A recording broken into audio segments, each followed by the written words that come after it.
আহি পালোঁ ঘৰলৈ আৰু নাতিনীয়েক অহাৰ লগে লগে আইতাই কাকায়েকৰ মৰম একদম কি কৰিম কি নকৰিম অৱস্থা নাই। আৰু এইফালে নাতিনীয়েকক গাড়ী লাগে, সেয়েহে আইতাকে এয়া ভাত খুৱাই বোৱাই ল'লে আৰু কাকায়েকে এইফালে আৰম্ভ কৰি দিলে গাড়ী বনোৱাত। কাৰণ নাতিনীয়েকক গাড়ী লাগেই, কাৰণ গাড়ী নহ'লে কাকায়েকক একদম নেৰা নেপেৰা কৰিয়ে আছে। এইফালে কাকায়েকৰ অসুখ, তথাপিতো গাড়ী এখন বনাই দিলে। আৰু নাতিনীয়েকৰ মৰমতনো গাড়ী নবনোৱাকৈ ক'ত থাকিব পাৰে, সেয়ে যিমানে কষ্টই হওক বা দুখেই হওক তাৰ ভিতৰতো গাড়ীখন বনাই দিছে। আৰু বস্তু হাথিয়াৰ পাতি তথাপিতো তাৰ পচন্দ হোৱা নাই, তাৰ মন পচন্দৰ গাড়ী বনাই দিব লাগিব। কাৰণ তাৰ মন পচন্দৰ গাড়ীতে কেনেকুৱা গাড়ীতে বনাব লাগিব কাকায়েকে জানিব আৰু কাকায়েকে বনাই দিব। আৰু কাকায়েকক এখন গাড়ীয়ে নহয় 2খন 3খন গাড়ী লাগে, সেয়েহে কাকায়েকে এতিয়া ক'ৰ পৰা বনাই দিয়ে, এতিয়া তাকে এখন বনাই দিছে। আৰু এতিয়াও হোৱাগৈ নাই গাড়ীখন, এতিয়া তাৰ মন পচন্দৰ গাড়ী হ'ব লাগিব। এইফালে আইতাক বহি আছে, কাকায়েক মামীহঁত আহিলে, মামীহঁতো বহি আছে আৰু কাকায়েকৰ পিছ এৰাই নাই, কাৰণ গাড়ী লাগেই। সেয়েহে কাটি কুটি হাথিয়াৰ দা কটাৰী আনি গাড়ী বনাবৰ কাৰণে ৰেডি কাকায়েক। আৰু ওচৰত বহি চাই আছে, কাৰণ গাড়ীখন মন পচন্দ হ'ব লাগিব, কাৰণ পচন্দ হ'ব লাগিব।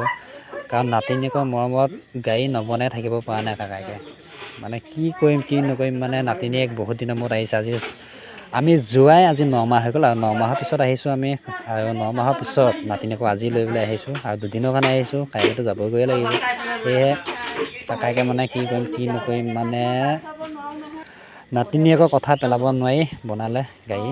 আৰু নাতিনীয়েকৰ কথা কোনে পেলাব পাৰিব, কাৰণ নাতিনীয়েকৰ মৰম কোনে পাহৰিব পাৰিব। হয়তো বেলেগে ভাবিবও পাৰে, কিন্তু আনে ভবাৰ দৰে সেইটো নহয়। কিন্তু এয়া ৰেডি কৰি দিলে গাড়ী এতিয়া চলাই আছে, কাৰণ গাড়ী লাগেই। কিমানখন যে গাড়ী বনাই থৈ দিছে কাকায়েকে, আৰু সেইবোৰ গাড়ী ওলোৱা নাই, আৰু নতুন গাড়ী লাগে। কাৰণ পুৰণা গাড়ী নালাগে, নতুন গাড়ী লাগে। আগৰ চেকা আছিলে, সেই চেকা জইন কৰিবলৈ কাকায়েকে বনাই দিছে। আৰু কাকায়েকৰ অসুখ, তথাপিতো নাতিনীয়েকৰ মৰমত এয়া গাড়ী বনাইছে। আইতাকৰতো ক'বই নালাগে, আইতাকে কি কৰিম কি নকৰিম মানে ধনীয়ে নাই। এইফালে দোকানত আহি ইটো বস্তু লৈছে সিটো বস্তু লৈছে, মানে কি মানে নিজৰ ইচ্ছামতে আৰু নাতিনীয়েকে ল'লেনো কোনে কি কৰিব পাৰে। হিচাপ বনোৱা পেকেট খোৱা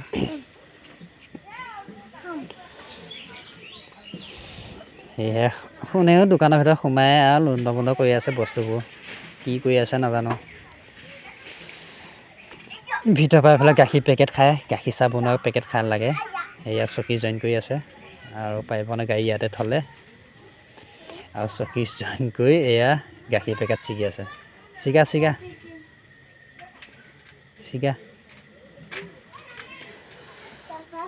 ইমান দিনৰ মূৰত আহিছোঁ যেতিয়া, নাতিনীয়েকক কোন কাকা আইতাকে নিজৰ নাতিনীয়েকক পেলাই দিব পাৰে, কোনেও পেলাই দিব নোৱাৰে।